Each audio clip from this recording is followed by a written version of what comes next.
Hello everyone, I'm so glad you're here.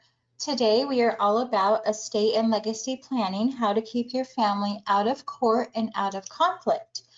A serious topic, but seriously the most important topic you can consider. My name is Heather Pietrafort. I'm a mom, wife, and estate planning attorney and your personal family lawyer. Thank you so much for being here today. I'm honored to spend a little bit of time with you.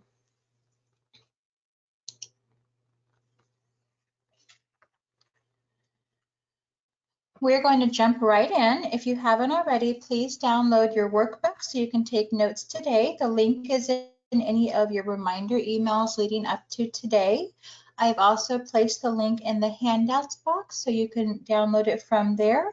You'll want to print that out and make notes as we go.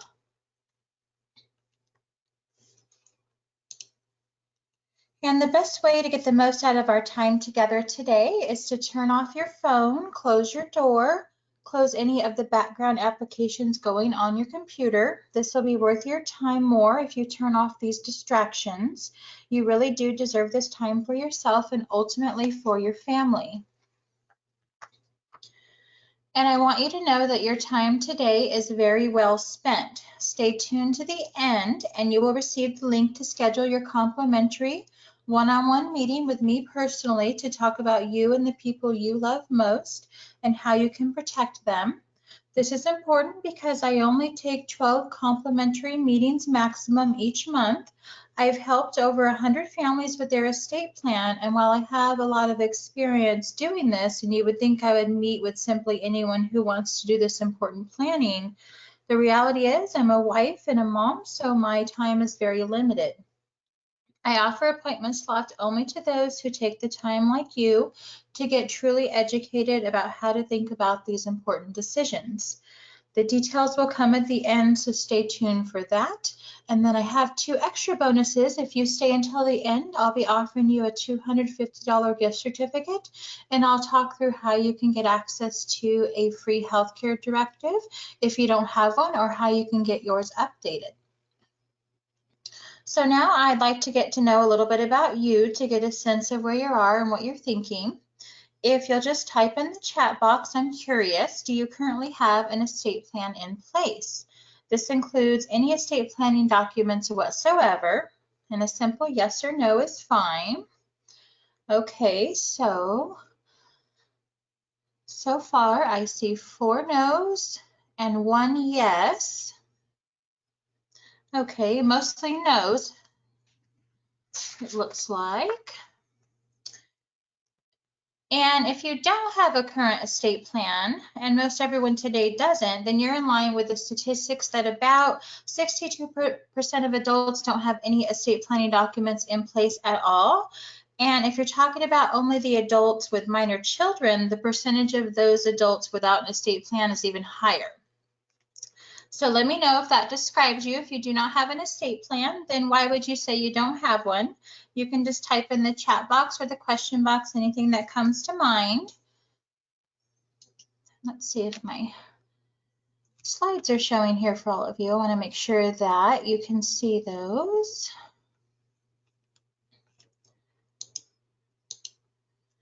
Okay, so let's see what we have. I've never gotten around to it, but I know I should. Yes, I hear that one. I didn't think about it until I became a parent. Just never thought about it until my mom passed. Not sure, but I know I need one. So these are all valid reasons, which we'll talk about. And then I want to ask, if you do have an estate plan in place, then what is it that you hope to learn today? So maybe you're looking for a better understanding of your existing plan. Maybe you're wondering if it's okay to go online, or maybe what you have is outdated and needs to be brought up to date. And if you don't have an estate plan and you don't know whether it's complete, or you don't have one at all, or maybe you just have an isolated document here or there, all of your responses have touched on the 3 biggest fears that I run across in doing estate planning with many, many families. So the biggest fear I hear, first of all, is that this fear that planning for, quote, it will somehow hasten its occurrence. And you can refer to your workbook now because you can start taking notes on some of this, and that would have been in any of the reminder emails leading up to today. And it's also in the handout section there of your dashboard where you can download it, print, and take notes. So this is a good reason, but I have good news for you. Honestly, I've never seen a correlation between helping a family complete their plan and then something unexpectedly happening shortly thereafter. So don't worry about that one. The next one I hear is it'll take too long or I don't have enough time, and I totally get that, and we're going to talk through that. You'll know exactly how long the process takes and what is involved by the end of our time together today. And the next one I hear a lot is I'm not old enough or I'm not wealthy enough. And I totally understand where you are regarding those doubts, which I'll get into here in a minute. And these are very real doubts, and we get it, and we'll address it as we go. So if you do have any of these doubts, then that's okay. You're in good company. And I want you to know that you are in the right place if you've ever thought any of these things. If you have someone or something you care about and want to protect. And it doesn't matter if this something is big or small or expensive or not. You're also in the right place if you're not positive that a document created online will fully protect you and your family, or maybe you're wondering whether a document is going to be enough and if you'll be fully protected. And we'll talk through the supposed danger of do-it-yourself estate planning. So if you've ever thought about that, then you're in the right place. And the big one, if you're nervous about how much it will cost, plus where to start and how long the process will take, it may seem like such a big undertaking, and I hear you in that, so we're going to go over that today too. Because the reality is, at the end of the day, when we talk about estate planning, we're not talking about you, but we're talking about the people that you love most. Your loved ones will know how your plan is working or not when the time comes. And sadly, we hear from a lot of clients that when a loved one passes away, but my dad or my mom told me I took care of it, and now I don't understand why we're having to go to court, or why this is vague, or why we have to go through these extra steps, or why we have to publish anything in the newspaper. And so this is part of what we help families do, truly take care of it, leaving no stone unturned and making sure loved ones aren't confused or caught off guard later. Let's talk through what you will learn today. So listen, things happen, they just do, but you already knew that. You didn't need to learn that from me. Here's my real question. What happens next? That's what we're really going to focus on today, and we will explore this from two perspectives, the before perspective and the after perspective. The before perspective is about what happens if you have no estate plan at all, or only a document here or there when a sad day occurs, and it will occur, no doubt about it. Your family is left vulnerable. What will they have to go through? For each sad day that we're going to go through, we're going to talk through the before perspective first. Another way to think about this is that is what the state decided. And you'll learn that what the state decided is probably not what you would decide. The after perspective is how a potentially tragic situation can be turned into the best possible scenario for you and your loved ones, keeping your family out of court and out of conflict. And as you might guess, this all comes down to communication and things being in writing, clear, and comprehensive. Then we're also going to learn how to start the estate planning process, how long it will take, and how much it costs. And also don't forget about your 3 bonuses at the end, so stick around to the end to get those. Before we delve into all of that, I want to give you a little bit of background about who I am and why I devote myself to this. So in 7th grade, we had to pick a career and write a paper. And I really loved school. I loved learning and reading and writing. So at that age, I felt like, well, I could be a doctor or a lawyer. I didn't like blood. So I thought, well, I think I'd like to be a lawyer. I think I'd like to be in court helping people. So that's what I thought I wanted. I thought I wanted to be in court. And when I was in college, my grandparents, they got divorced. And as they got older, they got dementia and Alzheimer's. And my grandmother was convinced by family to give away her home, her land, her money, leaving my mother with absolutely nothing. And my grandfather faced a similar scenario with a woman much younger than him taking everything we had. So we had this nice ranch out near Exeter, California. I still drive by there. Now it's subdivided and it bears no resemblance of what it used to be. And it makes me really sad for my mom for not being a part of that. And then now she doesn't have much of a relationship with her sisters. And because of that, I don't have much of a relationship with my aunt. So it's really a sad situation. So because of that, I decided to make a shift in the way I do things and make sure that when I provide legal services, that I'm serving families to make sure that they don't go through a situation like I've gone through with my family. I don't want to see families torn apart. When I first became a lawyer, I did go into litigation, and I quickly saw that that wasn't where I wanted to be. I didn't feel I was truly helping people. I did not like the hourly billing model. So I've made some changes to my practice where I could feel like I could really help people through estate planning. And on a personal note, I'm a mom, so there's my kids there in the pictures. And what my children bring to this experience for me is the awareness that this planning is something you do for the people you love the most, because they're the ones that will benefit from whatever planning you do or don't do. So that's a little about me. And along the way, since starting this journey, I've received a few accolades I want to share briefly. And it's been really fun over the years to have others notice the work that I'm trying to do to help families get them to where they want to go. So now I have a question for you. If you would jot this down in your notebook, who is it that needs your protection? My answer would be my husband and my children. If you suddenly could not be there for them, who are the loved ones who need your protection by name? I'd like you to jot that down in the box in your workbook, and we will come back to that shortly. So now let's jump into learning about estate planning by getting to know the Bliss family very well. They are going to experience 5 very sad days today, and we are going to learn by exploring what happens when that sad day occurs. You'll likely have questions as we go. Write those down, and I'll have a Q&A session at the end. So let's meet the Bliss family. This is a beautiful family: Mark, Molly, Alexander, Benjamin, and Caroline. Mark and Molly are happily married. They own their lovely home here in California. They have 2 wonderful children, Benjamin, who's 12, Caroline, who's 10. Molly has a child from a previous marriage, Alexander. They have joint checking accounts. They're putting away money from retirement. They both have life insurance to make sure there's financial resources there if one of them were to pass. And they both came into the marriage with a little bit of savings already.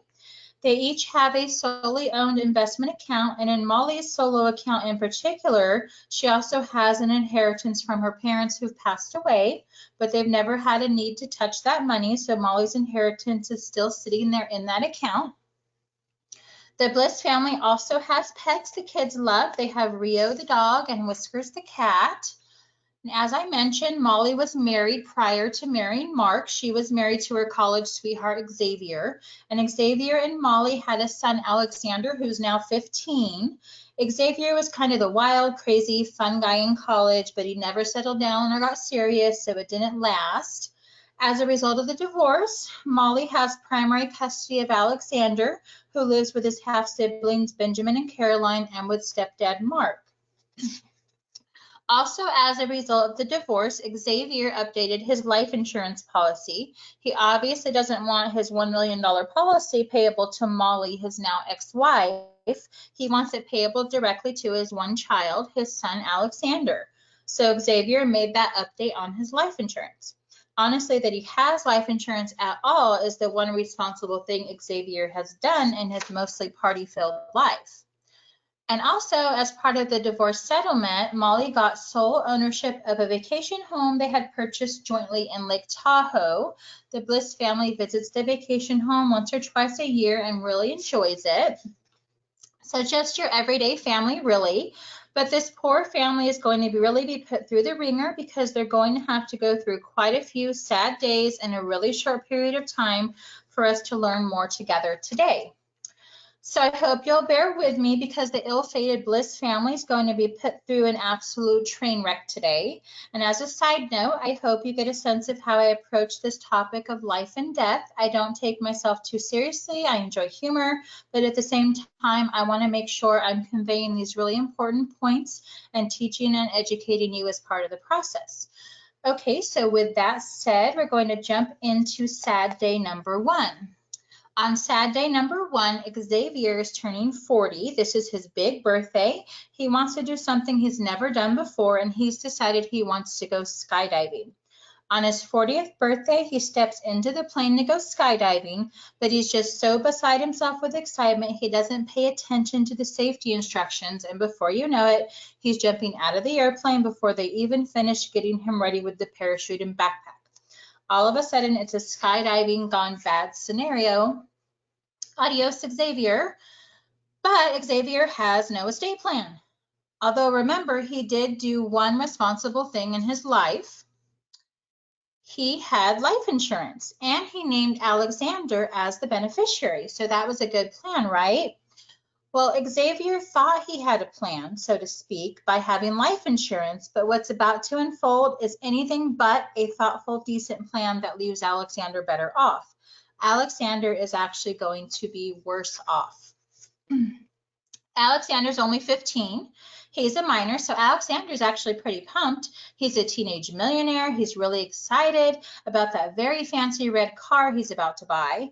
In the meantime, Molly, as you might imagine, is nervous. She's thinking to herself, wait a minute, Alexander's only 15. $1 million is a lot of money. Can he be in charge of his own money at age 15? How can I help make sure he's responsible with the money? He's still a teenager and needs to learn some financial lessons and responsibility. Molly calls our office and lets us know this is going on, and we deliver the bad news to Molly that we have to go to probate court to figure out who is going to be in charge of the $1 million until Alexander is an adult, meaning 18 years old. Probate court is required because Alexander is a minor and minors can't be in charge of their own money, whether they're 6 months old or 16 years old, not until they're at least 18. So a judge must figure out who is in charge of the money in the meantime. Molly wants that to be her, of course. As part of the process, we submit Molly's credit report and background check to the judge, which she considers invasive, but she has no choice. The judge, who's a stranger, wants to see these things to make sure she's a seemingly responsible person. And in California, if the child is 12 or older, they're also going to court, and they could be and often are questioned by the judge as well. By the way, everything about this court proceeding is a public record that can be searched by anyone, and it takes time. We're on the court's timetable. And guess who else shows up? Zachary, Xavier's brother. This is Xavier's life insurance money, you know. I doubt Xavier would want Molly, his ex, managing it. It seems like he would rather his brother Zachary manage it for Alexander. So I have a question for all of you. Who will the judge choose as Alexander's financial conservator? Molly, Alexander's mom, or Zachary, Alexander's uncle? The financial conservator will manage the money for Alexander until he's 18.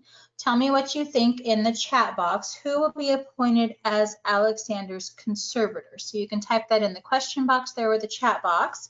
Let me know what your guesses are. You think it will be Molly because she's Alexander's mom, or do you think it will be Zachary because he's related to Xavier where the proceeds came from to begin with? So I'll give you a moment there to type in your guess on what you think the judge would decide. So I see a Molly, Zachary, Molly. Okay, good. So it looks like an overwhelming vote for Molly. So here is the answer. We don't know. So a bit of a trick question, but the thing is, we don't know what a judge will decide because they're a stranger to us, and there's no legal requirement that the conservator be the surviving parent, and there's no legal requirement that the conservator be a blood relative of the deceased person from whom the money comes.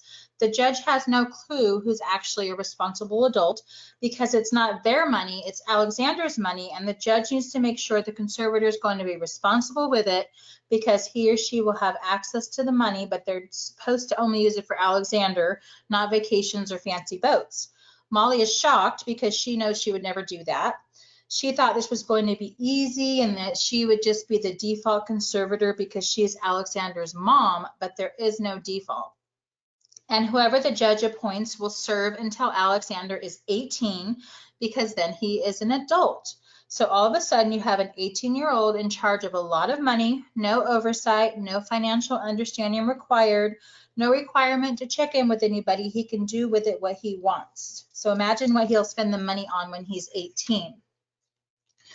So let's do something better for the Bliss family. Remember, Xavier thought he had a plan because he had life insurance and because he named his son Alexander as the primary beneficiary. He did not know or realize what all would be entailed in this case if Alexander was a minor and that he was throwing his son into the court system. So let's fix these issues. Here's idea number one. Xavier decides to leave the money directly to responsible brother Zachary. He thinks this is an easy, quick way to fix it. Lesson learned, don't name a minor as a beneficiary. But, and this is a huge takeaway, never do this. You don't ever want to name anyone as a beneficiary who you wouldn't want to truly receive the money without any restrictions attached. Xavier doesn't really want Zachary to receive the money. He wants Alexander to. He's just thinking he can get around probate court easily. And here's why. If Zachary's the beneficiary, it's Zachary's money, as simple as that. If Zachary wants to use the money for Alexander, great. If Zachary wants to use it for himself, great. He gets to decide because it's his money.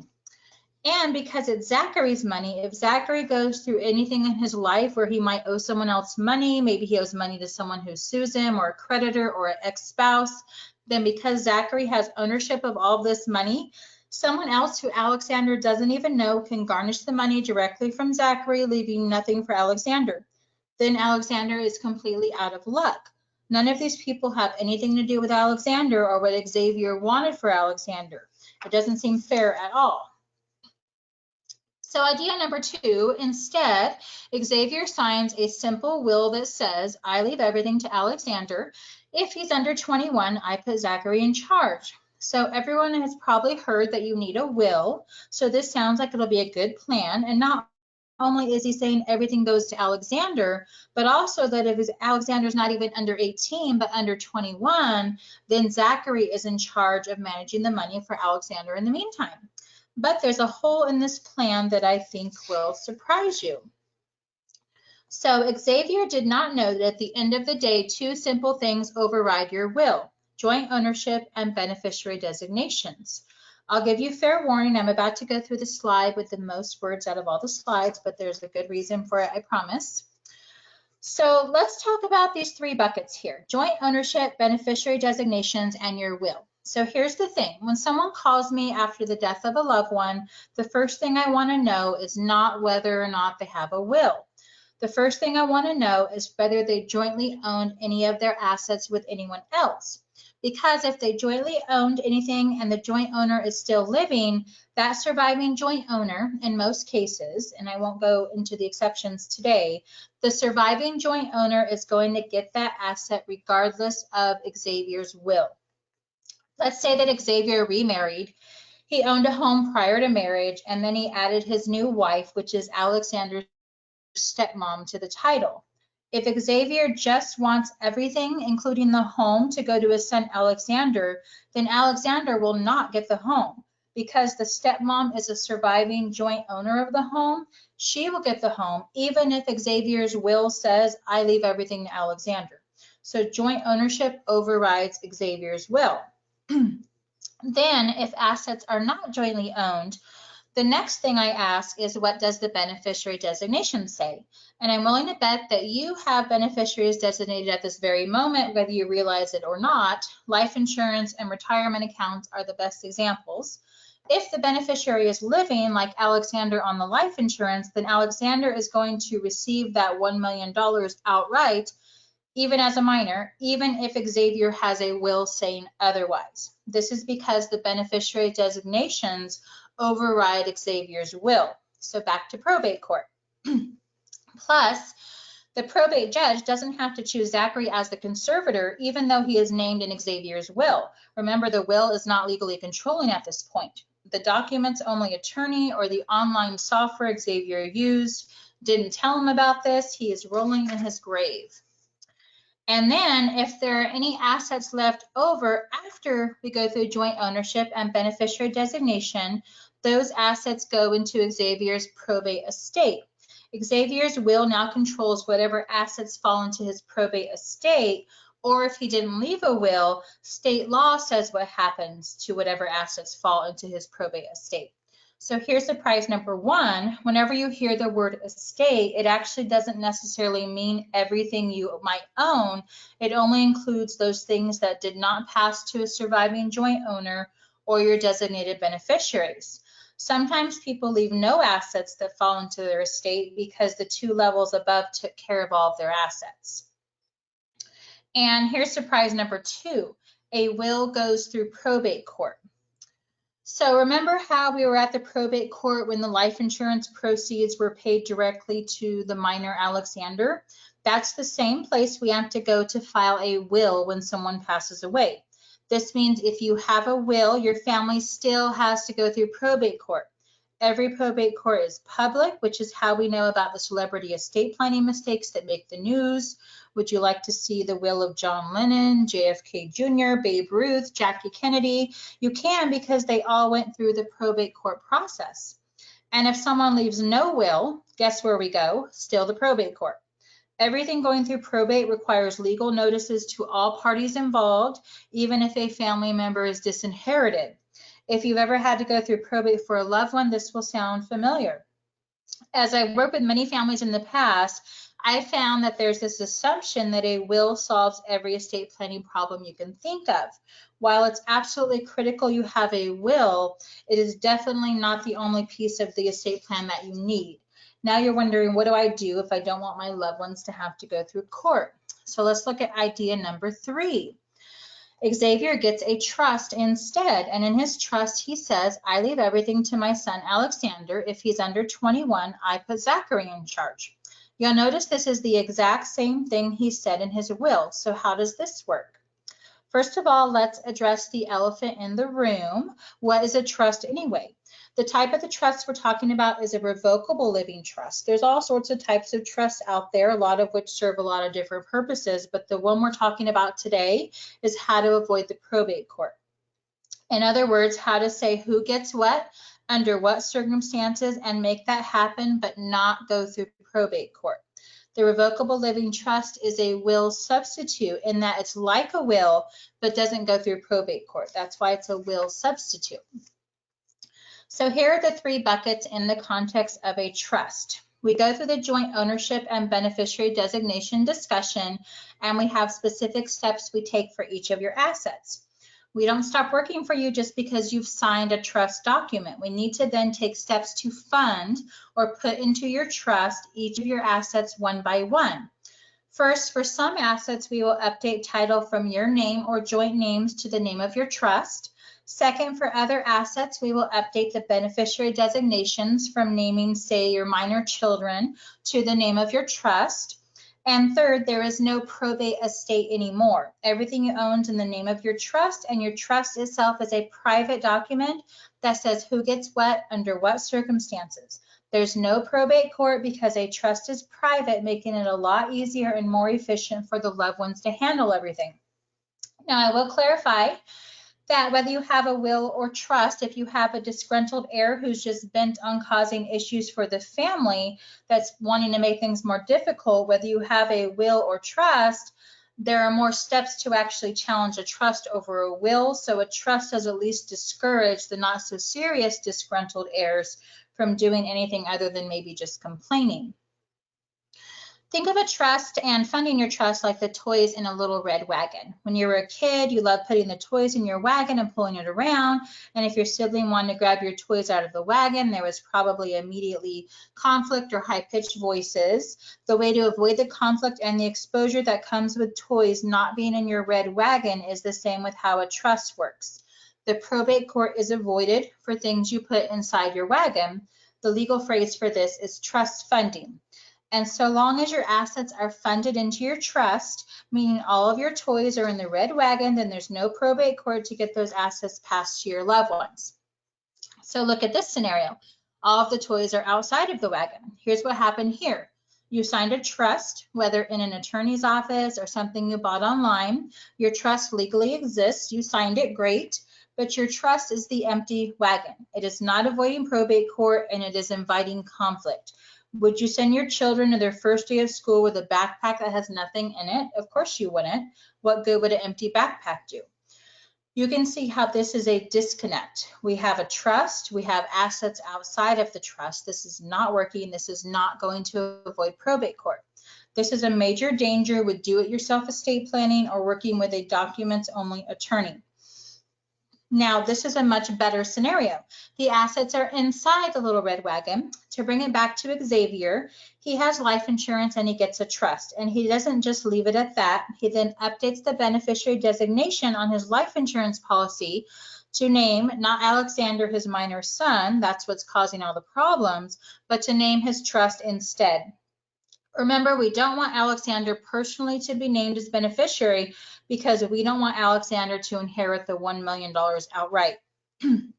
So Xavier names his trust as the beneficiary of his life insurance proceeds. This means that when Xavier jumps out of the plane and he doesn't make it, the life insurance proceeds check is literally written to the Xavier family trust, not to Alexander personally. The trustee of Xavier's trust, his brother Zachary, then deposits the check into a checking account in the name of the trust, and Zachary is immediately in charge of the funds for Alexander's benefit. Plus, Zachary doesn't personally own the $1 million, so even though he's managing it, because he doesn't own it, then the money is safe from Zachary's lawsuits, creditors, and ex-spouse. And no probate court was necessary to make all of this happen. No court, no conflict, no delay. So here is lesson number 1. A review of all of your assets must be part of your estate planning conversation. A document alone is not enough to protect you. Okay, so that's everything that transpired from SAD day number 1. I promise the lessons will not all take this long to cover. I want to cover the biggest question first, a will versus a trust. So thank you for hanging in with me on that. If you have questions, write them down so we can go over those during the Q&A. So moving now to SAD day number 2, it's a fun ski weekend for the Bliss family. The whole Bliss family is having a great time skiing up at Mammoth for a long holiday weekend. And they brought their friend Dina with them. Dina's a longtime friend of the family. Dina doesn't have kids of her own, but she loves Alexander, Benjamin, and Caroline just like they were her own children. It starts as a really fun 3-day weekend on the mountain, beautiful weather to start, but unfortunately a fog descended on the mountain quickly. Mark and Molly, who were all going downhill very, very fast, lose sight of each other because of the fog. And before you know it, Mark and Molly totally collide into each other. And now we've got a skiing gone bad scenario. It's a total yard sale, skis and poles everywhere. And where are the kids? They are in ski school. Mark and Molly are parents of minor children. What happens in an emergency situation with minor children whose parents are injured or missing? Ski patrol tends to Mark and Molly, and first responders are helping out. A first responder sees a picture of the beautiful Bliss family in Mark's wallet. And now the first responder knows he needs to check in on the children to make sure they're safe. And the first responder is designed to send them back to the hospital on a flight for life. Dina gets the children from ski school and plans to get them back home and stay with them as long as necessary. Dina calls Molly's sister Mindy in Texas to let her know what's going on. Mindy hops on a plane to California to come be with her sister Molly and her niece and nephews. How long will it take Mindy to arrive? Can she get the flight out today, or is the first flight out not until tomorrow morning? I guess Dina will stay with the children in the meantime. What you're about to learn may surprise you. It turns out Dina can't stay with the children. Only adult blood relatives can be the default temporary guardian when minor children are involved and the parents don't have any legal documents otherwise. This means Dina is disqualified. She is just a friend. This is obviously a huge problem. The kids know and trust Dina and they are safe with her. If Mark and Molly could communicate, they would say, please keep our children with Dina. We completely and totally trust her. But they can't communicate, so we're stuck in this no man's land, wondering how long will it take Mindy to arrive. If you're a parent of minors like I am, or if you have grandchildren, to me, this is the scariest question of all, because what is happening is going to be very scary for my children. My children won't know what's going on. They won't understand who the strangers are. So I want to make sure they're going to be in the care of someone I totally trust, who I know will love them and not with child welfare services. And before we talk about how to resolve that issue, what about Rio and Whiskers? They had a pet sitter, but the pet sitter has no clue of what happened, and now the pets are going hungry. Maybe they'll be taken to a pound because a totally annoyed neighbor is tired of hearing them barking and whining for food. So let's do something better for the Bliss family. Mark and Molly put a short-term guardianship emergency plan in place to name Dina as a short-term guardian for their kids. Side note, when I say the word guardianship, you might be thinking, who would raise my children if I can't? And that's absolutely critical, and we'll talk about that, but we call that long-term guardianship, and that's not what we're talking about here. Mark and Molly sign a legal document that says, I appoint the following people to be short-term guardians of my children, Dina included. And on that list, it can be whoever Mark and Molly choose, blood relatives or not. And they make sure to have local people on the list, and that local individuals are the first to be contacted because they're in the closest proximity to the children and can respond the quickest. But I want to emphasize that your plan will not work unless you share it with others. If Mark and Molly sign the document and file it away, and we never told them it would be important to share copies with anyone, then their plan is not going to work because no one knows their plan exists or where to find it when it's needed. Because in emergency scenarios, copies of legal documents work just as well as originals. Dina could pull up the document on her phone and show it to a first responder, a police officer, a preschool, anyone who asks. Mark and Molly have a plan. It's personalized and tailored specifically to them and their children, and it's actually going to work when they need it. And if you have pets, the pound isn't a foregone conclusion for them. Know that you can protect your pets too with a plan in place to make sure they're cared for in case of an emergency.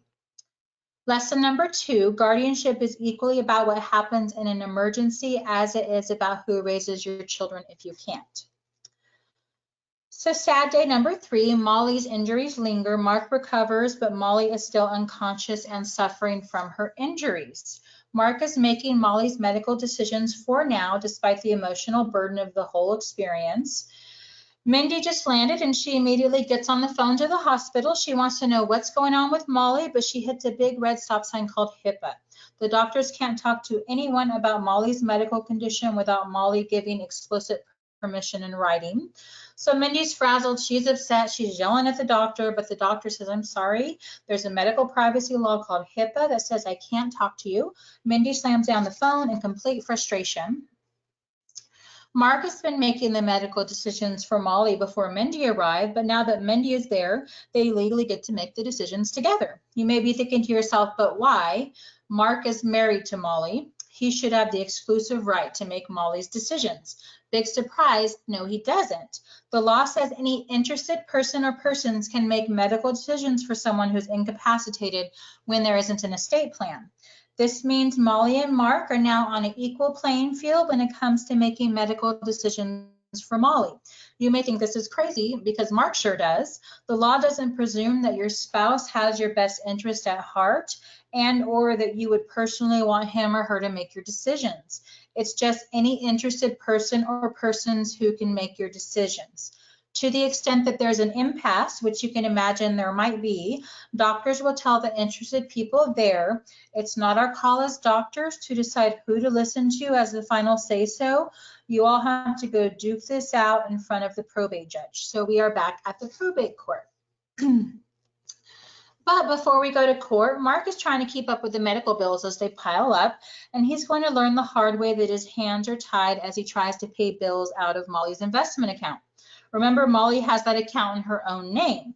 She has some money in there prior to marriage, and when she inherited some money from her parents, that's where she put the money. Mark is not an account owner. They never got around to adding his name onto the account. Mark goes into the bank thinking, I'll access the account and pay Molly's bills for her. But when he arrives at the bank, he hits a brick wall. The banker tells him he cannot access Molly's account because he's not an account owner. But we're married. Same as with medical decisions, it doesn't matter. So this may sound crazy, but Mark is having to go to probate court to both prove that he is capable of making Molly's medical decisions himself and that he is a responsible person to handle Molly's finances. Who is the judge going to choose, Mark or Mindy? Mindy's just as interested in Molly's medical and financial affairs. When it comes to the finances, Mindy's thinking, this is the inheritance from my parents, and I don't want Mark to make bad decisions with it. And she's making this very clear to the judge. Mark is really annoyed because he's thinking to himself, of course I'm trustworthy. Of course I have Molly's best interest in mind. We're married. Why can't I just access this account? It's such a big hassle. But we're at the probate court anyway, because that's what the law says you have to do when someone's name is not on an account, even if they're married, or when someone doesn't specify in advance who makes their medical decisions for them. This is a nightmare scenario for the Bliss family. Let's do something better. With Molly's medical power of attorney, Mark is solely making Molly's medical decisions, even if Mindy's there in person. Now, Mindy, of course, can have very opinionated views and be as loud as she wants about any disagreements with Mark, but at the end of the day, legally, Mark has the final say-so, and we don't have to go to a probate court judge for permission about that. Under Molly's HIPAA release, Mindy can call the doctors and find out what's going on. Mindy is named on the HIPAA release, even though she's not Molly's medical power of attorney to make decisions. All the HIPAA release means is open communication. And most importantly, Mindy has a copy of the HIPAA release that she provides upon the doctor's request. So remember how important copies are. And with the financial power of attorney Molly signed as part of her estate plan, she names Mark as the sole decision maker regarding her finances.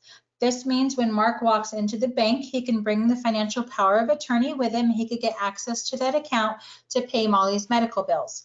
This is a huge time saver because instead of having to go to probate court, Mark can immediately take this document and act under it and do this for Molly's benefit, saving him a ton of time and hassle.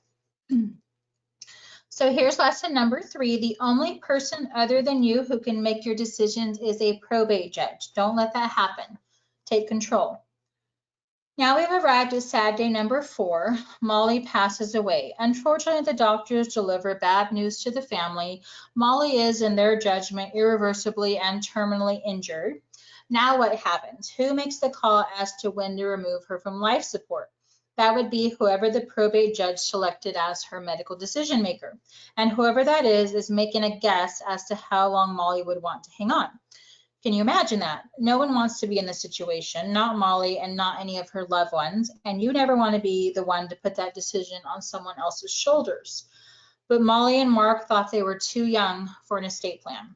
You can imagine there's going to be a lot of different views, as many different views as there are people at the hospital who care about her. Maybe Mark says there's no hope and she wouldn't have wanted to remain this way. Maybe Mindy says, wait, I know a miracle would happen. She would want us to do anything in our power to help. When to terminate life support is decided as a group, and after a lot of arguing, bickering, accusations, and tears, poor Molly is removed from life support and passes away. And with Molly gone, we have another issue. Alexander, who's still a minor, unfortunately has lost both of his parents, so he needs a long-term guardian. Mark is Alexander's stepdad. He's petitioning the probate court to be the guardian, arguing to the judge, please choose me. I love Alexander like my own child. He lives with me. He won't even have to move. He's very close with his half-siblings, Benjamin and Caroline. In the meantime, we have Alexandra, Xavier's mom and Alexander's namesake. Alexandra argues to the judge, please choose me. I'm Alexander's grandmother, and I have a really close relationship with Alexander. He's my only grandchild, and I'm an adult blood relative. Obviously, I would be the right person to raise Alexander. Alexandra has another concern too. She's thinking, I'm not close with Mark, and I have no idea if I'll ever see my grandson again if I don't petition the court to be his guardian. Yet in the back of her mind, she's also thinking, but I'm getting old and I'm way past my years of raising a teenage boy, but I don't know what other choice I have.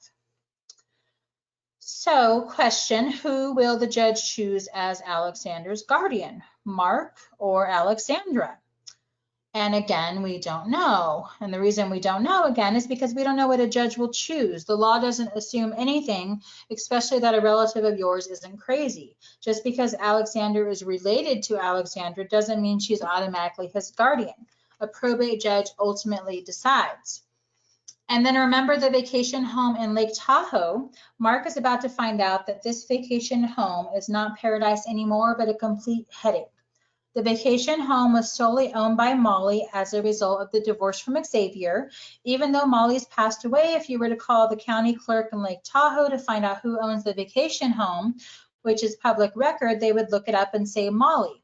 That's because Molly's name will remain on title until someone is legally entitled to transfer title out of her name and into her heirs' names.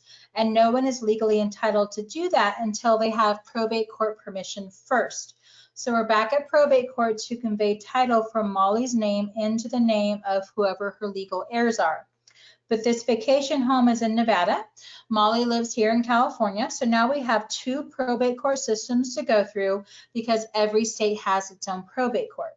All real estate is governed by the probate court of that state, no matter where the owner lives. So out-of-state real estate means double probate. We'll start the probate process here in California.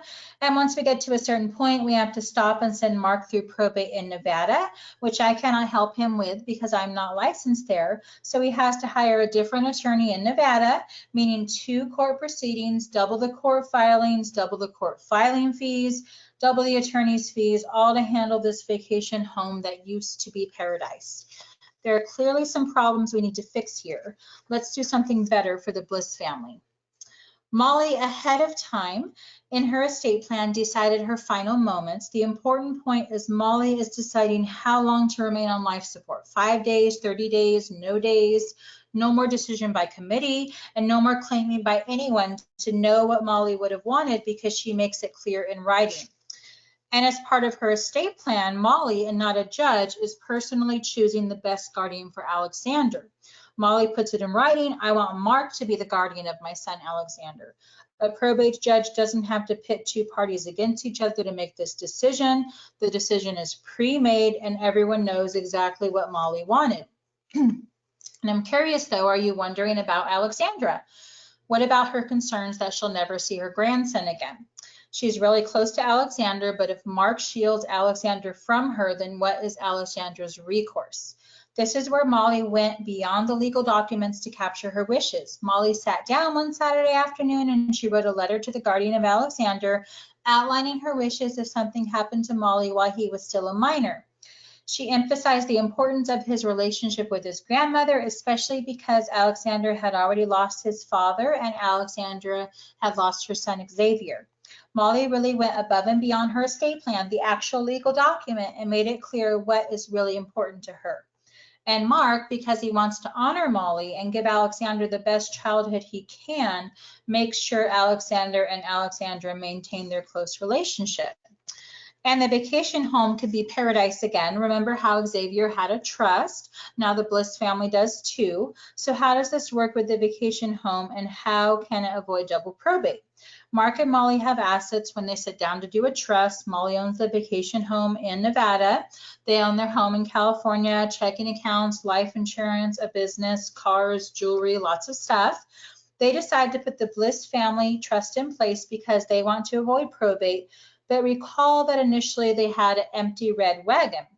I go over each asset with Mark and Molly, and together we make sure all of their assets, including the vacation home, are now inside the red wagon, avoiding probate. Now we're avoiding probate in 2 states, all because we set up a trust and we put the vacation home inside of it. Lesson 4, if you want control of your loved ones and your assets, you must act before it's too late. When something happens, it's a done deal, what the law says about your assets and what your family has to go through at that point. Your family can't go back and rewind anything. They are stuck with what you did or didn't do. All right, we're finally facing our sad day number 5. Many years later, Mark is old and gray and he passes away, but even after everything he went through with Molly, Mark still delayed getting an estate plan. He just couldn't bring himself to do it. Well, when he passes away, we get a call from the adult children. They're all in their 30s now, but the first thing we have to talk through is the fact that the IRS always comes first. Before we get into the cut the IRS takes off the top, I have a question for you.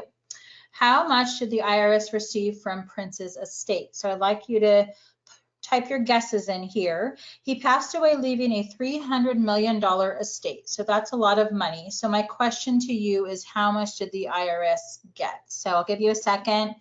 You can guess a number amount, you can guess a percentage, whatever you think. Out of that 300 million, how much do you think the IRS received?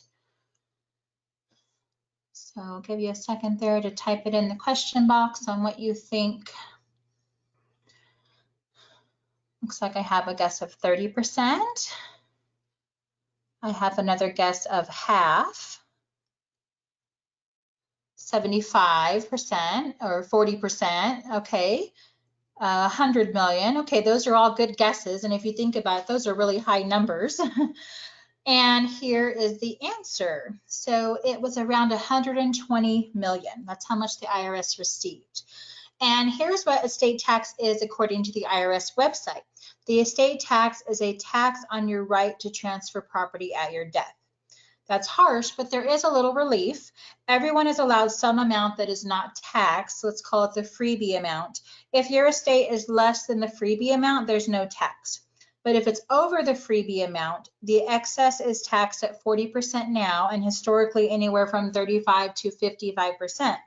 The freebie amount is actually quite high for a lot of people at the moment. It's 11 million per person. So most people don't currently have an estate tax issue, but Prince clearly did. Congress controls that freebie amount and the tax rate, so it's important to be aware of when Congress changes it, because if you do have an estate plan tax problem, it can be a huge liability for your family. And so that's why I find it important to review your plan every 3 years, which I do. So the next thing, once estate tax is paid to the IRS, whatever's left over of Mark's estate goes to each adult child outright without restriction. What are they going to do with it? So even if they're technically adults, they may still be a little financially immature or irresponsible. Maybe they'll spend it on vacations. They just don't get that the money's going to run out. Maybe they're heavily influenced by someone who wants them to invest all their newly found money into a business deal that goes bad and they lose all their money. Benjamin, as you can see here, just goes on a total bin, so he's definitely not being responsible there. Outright distributions, whether under a will or a trust, mean the heirs have complete control over the money all of a sudden without restriction, oversight, or guidance. No one's there to help them make good decisions with the money, to guide them or encourage them to spend it in certain ways, or maybe to save it or not just spend it on consumer things where there's going to be nothing left to show for it when it's all gone. So how can we fix these concerns with an estate plan? Let's do something better for the Bliss family. First, you can minimize or eliminate estate tax if it's an issue for you, but only by doing planning ahead of time.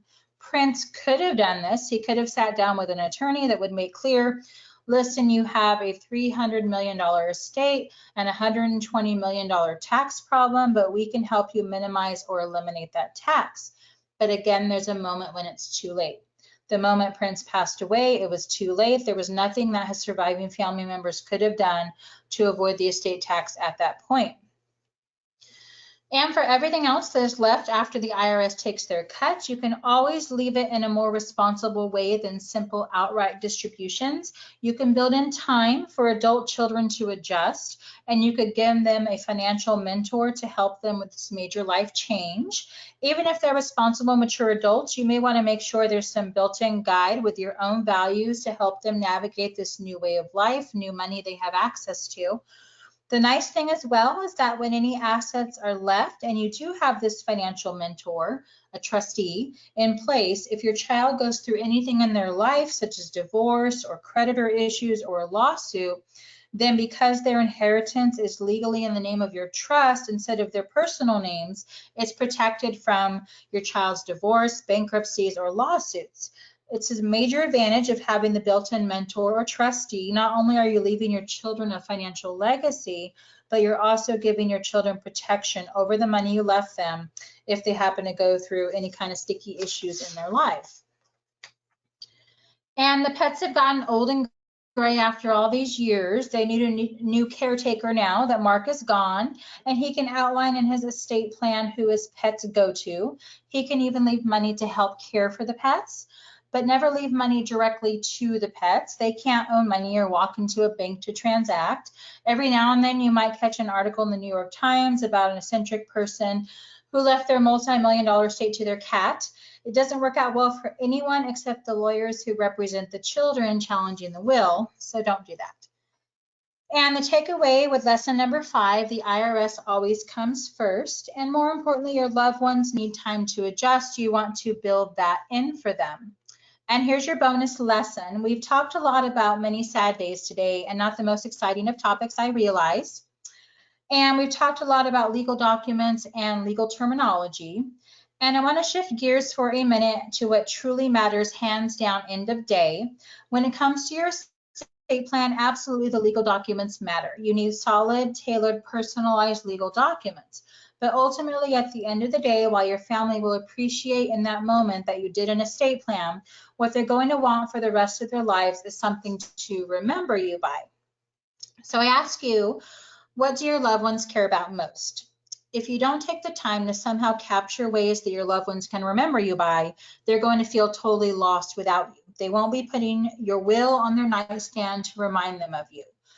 What is it really that your loved ones care about most, that they would be most appreciative and most thankful for if you took the time to do? That is your legacy. Of course, the estate plan is important, but it goes way beyond that. As a person, as a parent, a wife, husband, son, daughter, brother, sister, aunt, uncle, benefactor, what matters most is your legacy. It's about your loved ones having your insights, your values, your stories, and your experiences as a way to remember you. And this can be done in so many ways. You can do it through letters you write, through a video you record, through conversations with your family, or through memories you intentionally create with your family. What's most important is that you actually sit down and do it.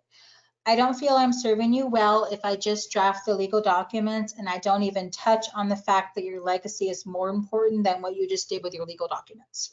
So really, that's what I see as my purpose in life as an attorney, a parent, a daughter, a wife. That's the reason I'm here, helping client families get an estate plan in place and beginning to capture their legacy while we do it. And now I invite you to remember why you're here. Turn back to that page near the front of your workbook and double check those names you wrote there. Really, that is why you're here. They need your protection. My children need my protection. They rely on me for it. They need me to put the legal documents in place to protect them, but first and foremost, they need the legacy that I'm going to leave behind for them as well. Your loved ones need that too. Now that we've gotten through the most valuable lesson for today, let's talk about how to get an estate plan in place to protect your family. Now, I want to admit that there are two options, although not equal in quality. You could go the online document route. It appears simple, but as we've seen, it's almost always ineffective and doesn't work right. Or you can go the route that is tailored and personalized. You sit down with an attorney, I hear your story, and I incorporate everything about you, what you want, and your family into your estate plan to make it very comprehensive and personalized. The traditional experience in working with the traditional attorney, if you've worked with an attorney, you can probably identify with this, is an hourly billing model. You really don't know how much it's going to cost at the end of the day. A 1-minute call or email can result in a bill at their minimum increment of 0.1 or 0.25 hours. And then a 1-minute call is going to result in essentially being billed for 15 minutes no matter what. And so much about the traditional practice of law is a knee-jerk response to problems. A problem falls in your lap, you're disputing with another party, you're reacting to that problem, and the attorney gives you only very limited options for how to react when you would have had more options trying to plan in advance to avoid the problem in the first place. And ultimately, you're just a transaction, a number. Your matter starts, your matter ends, and then you don't have any ongoing guidance on how to avoid legal problems in the future. I have flipped the traditional experience on its head. Everything I do is flat fee agreed to in advance. You don't have to worry about every little call and email because we don't keep track of our time. You may have a million questions about your plan, and I promise you I've had clients who do, and we are here to answer your questions and ultimately help you to make sure your plan is exactly how you want it. Plus, I love the interaction with clients on the estate planning level because it's very proactive. We're not responding to these negative situations. It's all about you deciding ahead of time that you want to avoid a reactive scenario later for your family. And I really do value ongoing relationships with our clients. I want to stay in touch with you over time because I know that your estate plan is not a do it once and forget it thing. Your life is going to change and the law is going to change. I want your plan to be current and reflective of whatever's going on in your life at any time. SCI will help you update your estate plan as life changes. And here's our promise to you. Your estate plan leaves no stone unturned and will give you peace of mind.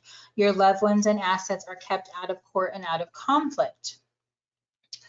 So here's where every plan starts. It starts with what I have called a family wealth planning session. This is a 2-hour working meeting where I look at your specific assets and the ones you love. In order to prepare for this meeting, I'll send you some homework. Now, the homework has value in and of itself because it will help you get more financially organized than ever before. This is important because in our state, there is $9 billion in the State Department of Unclaimed Property. A lot of how that gets there is someone dies or becomes incapacitated and their family did not know what they owned. So the homework assists us in creating an inventory of your assets so none of them are lost. During our meeting, if you do not have a plan in place, we go through the state's plan for you. If you do have a plan, I tell you what would happen under your existing plan. If there's a gap between what will happen and what you would want to happen, you will choose one of our plans. You're actually going to choose your own fee for the planning you do. Our plans range from $1,800 to $8,000. We will start designing your plan at the first meeting. Even if you don't hire me at this meeting, the meeting itself has value in that you will leave with peace of mind of knowing what will happen in the event of your incapacity or death. By the end of it, you know with certainty you're making the best decisions throughout your life, and your family will know how much you cared about and loved them in the event of your incapacity or death, because everything will be so well handled. Ultimately, this is something you do for the people you love. And then the process from there is that 4 weeks after that family wealth planning session, we have your signing ceremony. That's where your plan is legally in place. That's the big day. You can toast to champagne this day if you want. Everything that you have expressed as your wishes and desires is in your legal documents. And this is where we really focus on the most important aspect of your plan is in the final meeting. And that is, your plan is an evolving thing as you and your family grow and change. And at that final meeting is where I assist in capturing your legacy. And all told, this process is about an 8-week process to get your estate plan in place. So that's what you can expect as far as the entire process there. And ultimately, the most important aspect of your plan is what you create. You're creating a personalized plan for your loved ones. You're capturing your family wealth in a way where your loved ones will actually know and understand your insights, values, stories, and experiences. And ultimately, you're creating peace of mind. This is what you're taking home too, along with an estate plan. So thank you for giving me the opportunity to go through this today. And now I want to go to your bonuses here. It looks like my slides are catching up here. So I'm going to put a couple of links here in the chat box for you to give you access to your bonuses. So the first bonus I'm giving you is access to my online scheduler. So you can schedule your own personal family wealth planning session so I can direct you on what would happen specifically in your family. So I want to emphasize that I only provide my scheduler to those who get this far. And normally that family wealth planning session is $750, but I'm waiving that fee for all of you who have attended this. So when you get to that screen, you can select the virtual option. I'm actually offering the session virtually, so you'll get a link on how to meet up with me virtually. And make sure you pay attention to the coupon code so that you're not charged anything for that session. So that is being offered to you free. And I do have a maximum amount of clients I take each month, so you'll want to get on there and get one of those slots. And the next thing I'm offering is I'm offering $250 gift certificates. So anybody that schedules by the end of the day today, so you basically have till midnight today, to get your family wealth planning session scheduled. If you do that, I will give you $250 off of any planning you may need. So if you meet with me and determine that you do need an estate plan, and by example, if say it was $2,000, you would get $250 off that, so your fee would be $1,750. So that's something I also only offer to people who've come to the presentation. And the final thing that I'm offering is a free healthcare directive. So keep in mind that the healthcare directive is only a small piece of this, but if you don't have one at all right now, then I recommend you go and you download that and follow the instructions so you'll have that in place. And then when you meet with me for the family wealth planning session, I can review that and make sure that it's proper. So If you don't have one at all, I'm going to pop the link in here for you to get that in the meantime. And then I'm also going to pop the link in here for the scheduler. So the top one there is for your healthcare directive, and the bottom one, the schedule your lawyer there, that is the scheduling link. So now I am going to open up the Q&A session. So if you wrote down any questions or if you thought of anything at this point that you would like me to answer, please go ahead and type those in the question box. And we'll use the next 15 minutes here to go ahead and answer those questions. And you're also welcome to reach out directly to me. My email is there, heather@centralcalifornialaw.com. If you have any issues at all with the scheduler or the healthcare directive, or if maybe you have something that you would like to ask me privately, I do invite you to reach out and email me, and I'd be happy to assist you with any of those issues or questions you have.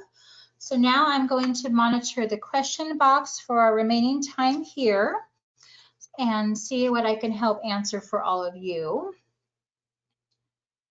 Okay, so the first question I see is, I don't have a large estate. Do I still need a trust? That's a great question, and I love this question because the prevailing notion out there is that only, quote, the wealthy need a trust, and that's not the position that I take. For us, it's not about how much you own. For other attorneys and advisors who believe this is the qualifier, we found some say you need to have 100,000 before you need a trust. Others say you need $500,000. Others say a totally different number. The amount differs a lot depending on who you talk to. So this is not a good indicator of whether someone needs a trust. Instead, I focus on educating our clients about how a will works and how a trust works, specifically what the probate court looks like with a will and how matters can be left private and efficient with a trust. This way, our clients are choosing a trust not based on an arbitrary net worth threshold, but on being most educated about what their level of experience when our client isn't there. So for me, it's more about quality of the experience for your loved ones than about a random dollar amount. So that's what I would say in regards to the value of your property and the differences between a will and a trust. Is an irrevocable trust overkill? I have investment properties. I'm unsure which direction I should go. So there are irrevocable trusts that can be used for advanced asset planning. You always want to get a foundational plan in place first, which is your revocable living trust, because that's what will keep your family out of court, out of probate. However, in certain situations, if you do have investment properties or you have high value retirement or life insurance, then at times it does make sense to set up an irrevocable trust. What I recommend though is that we first look at your foundational planning to make sure that's in place, and then once you have that in place, then we can consider whether or not it would be beneficial for irrevocable trust. And so that's definitely something that I can answer more specifically for you in the family well planning session, without knowing your entire situation. But there are definitely times where you would want one, and it just really depends on your unique circumstances. Okay, so we have some other questions here. If we plan on having more children, should we wait to do our estate plan? So that's a great question. I usually say no, do not wait, because our definition of child or children always includes future born children and future adopted children. So we don't want anyone to delay doing their estate planning because they're still growing their family, because something could happen in the meantime and then your family and minor children are left exposed and vulnerable. So you're always welcome to update your estate plan later to reflect a new child's name and date of birth, but it's not at all required in order to make sure the child's covered by the guardianship documents and inherits equally with the other children. So they're all covered no matter what. Okay, let's see if we have any other questions here. I have existing estate planning documents. How does this fit into the estate planning options you have available? So as part of the homework that you do in advance, I asked whether you have existing estate planning documents. And if you do, I ask that you upload scans of those prior to your planning session so that I can review them in advance. If an existing document is as comprehensive and tailored as how I would personally draft it, I'll fit it into your plan and not redo the document just for the sake of redoing it. If it's not as comprehensive and tailored as how I would draft it, I will recommend that we prepare something new, tailored, and personalized. And if we do leave any existing documents in place, I will adjust the flat fee accordingly to reflect what part of your existing plan we're maintaining. But in a lot of cases, any adjustment's not going to significantly change the flat fee, because the real value of what I offer is not a mere legal document, but all the guidance and peace of mind that comes with a well-prepared estate plan that actually works when you want it and when you need it. Okay, let's see if we have any others here. And if you have any issues with the scheduler or the healthcare directive site, then please let me know that, because I want to make sure those links are working for you. Okay, if I have an estate plan in California, but then I move to a different state, what happens to my plan? So your estate plan drafted here in California is good and legally enforceable in every state. However, once you become a resident of another state, you will be subject to that state's inheritance laws, which may be different than California's. So I always recommend having your plan reviewed by an attorney licensed in your new state to ensure that there isn't a nuance that the new state's laws that you should be aware of. So I can assist if that ever comes down to it. I have a network of attorneys in other states, so if it ever came to that, then I could assist you with that. Okay.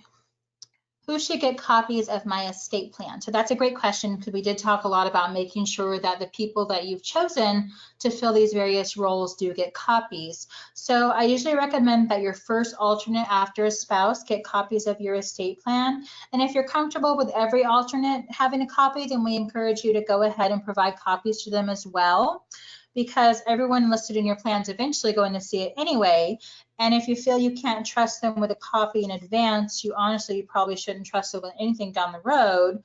And for me personally, I want to be able to share my thoughts and advice with everyone named in my plan.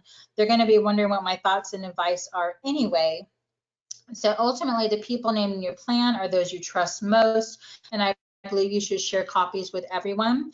And as part of my process, I do send out copies to certain people that you've nominated. For example, your guardians, I make sure that they know they've been nominated and they have the legal documents in hand. So if there's an emergency, they'll be prepared and know what to do.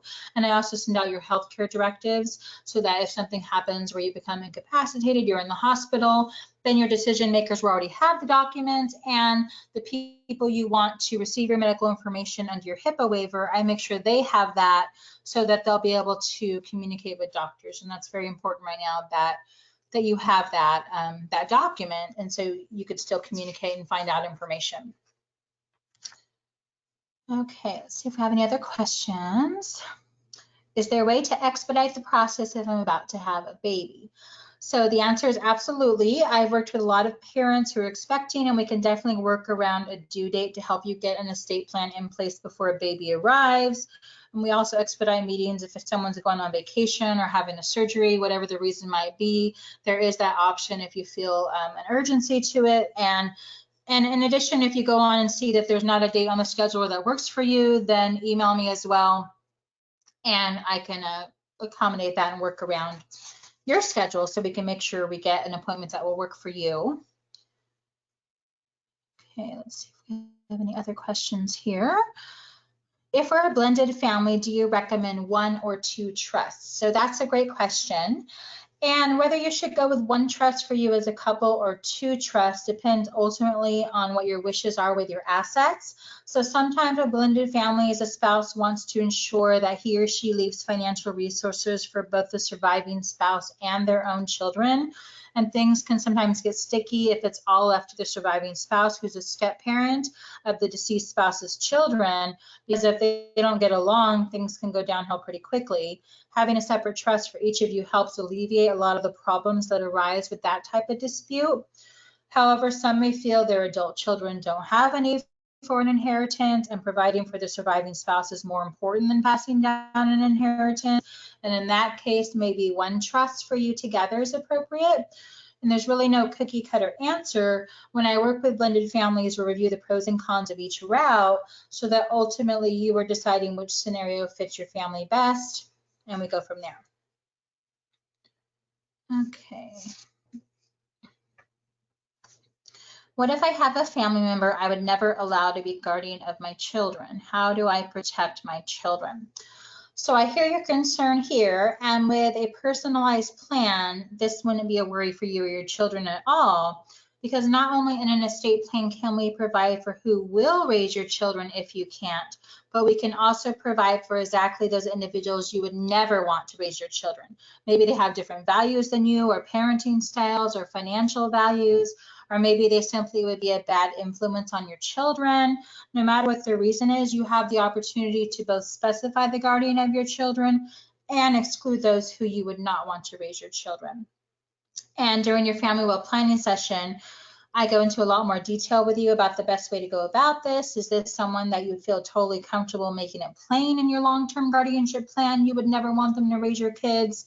Or is this a sensitive situation where you want to essentially keep the information private unless that person were actively pursuing guardianship of your children against your wishes?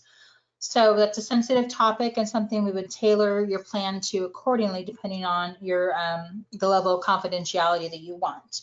So end of the day, yes, you can absolutely protect your children from being raised by someone you would never want. Okay, how hard is trust funding?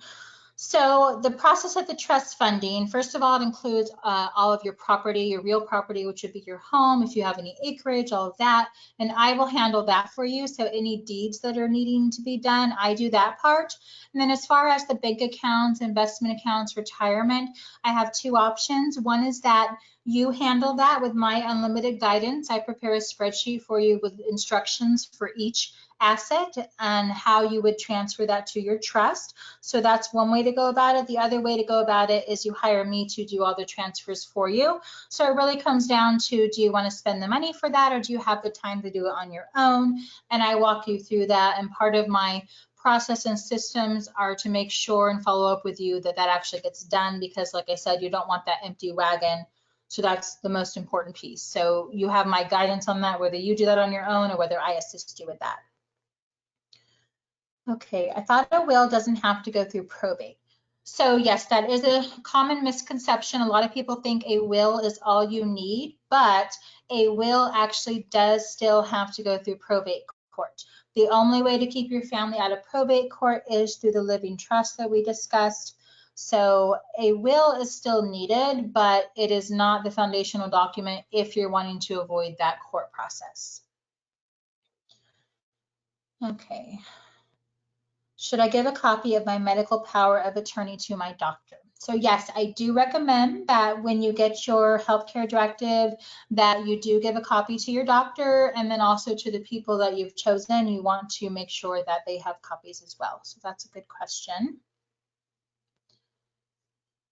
Okay, we'll give it a couple more minutes here, about 3 more minutes, to see if there's any other questions that come through.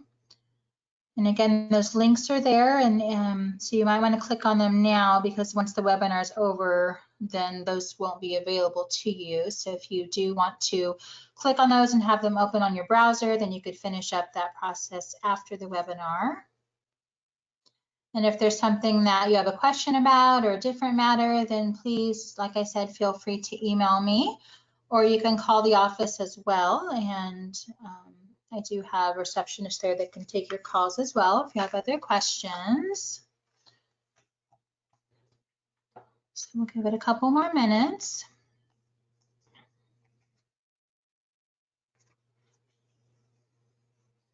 Do you draft power of attorney? So yes, so as part of the estate plan, I include your foundational document, which would be your will or your trust, depending on the plan you choose, your guardian nomination documents, and then I also include your power of attorney, advanced healthcare directives, all of those documents. So you'll have everything you need, whether you become incapacitated or when you die. You'll have a complete plan.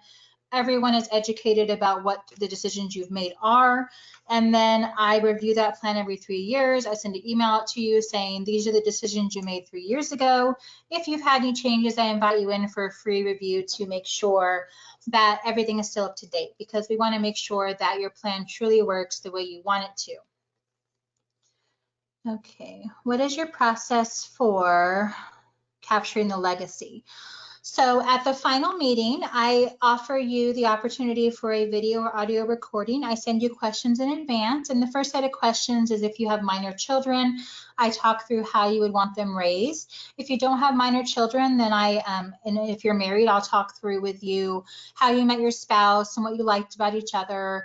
And or there's other options too, like your burial wishes or how you want your pets taken care of, or just what your values are. So there's different sets of questions that I go through. And the nice thing about that is that we have that recording that goes with your estate plan.